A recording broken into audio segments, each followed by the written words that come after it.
જય સિયારામ, જય સિયારામ.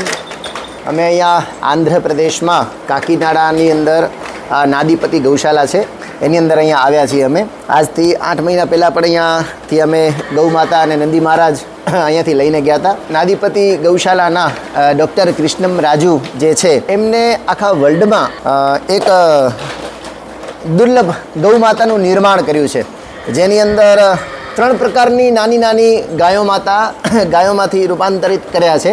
એક તો આપણે મિનિએચરમાંથી માઇક્રો અને માઇક્રોમાંથી પણ આ નેનો જે ગૌમાતા છે એ દુર્લભ છે. એ તમને બીજે ક્યાં પણ આખા ભારતમાં નહીં, આખા વર્લ્ડમાં ક્યાંય તમને જોવા નહીં મળે. અને આ નેનો એટલે સૌથી નાનામાં નાની ગૌમાતા.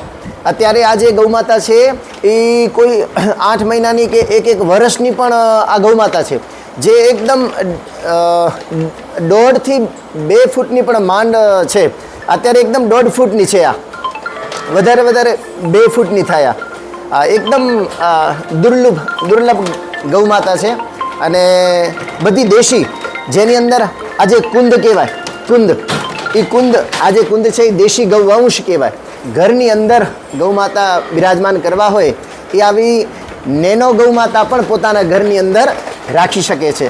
આ ગૌશાળાની અંદર બહુ સારું મેનેજમેન્ટ છે અને આખા વર્લ્ડમાં આ ગૌમાતા અહીંયાથી જ જાય છે. અત્યારે મોદી સાહેબના ઘરે પણ અહીંયાથી જ ગયા છે, અનંત અંબાણીના ઘરે પણ અહીંયાથી જ ગયા છે.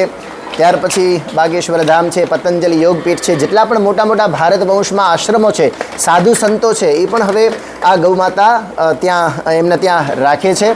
અને અત્યારે હમણાં જ નવા સમાચાર અમને મળ્યા કે અમેરિકાની અંદર ટ્રમ્પ સાહેબને ત્યાં પણ આ ગૌમાતા જવાના છે. તો આ જાણીને અમને ખૂબ આનંદ થયું. અને જે કોઈને પણ આ નાની ગૌમાતા લઈ જવા હોય તો આ નાદીપતિ ગૌશાલાનું જ સંપર્ક કરે. જય સિયારામ.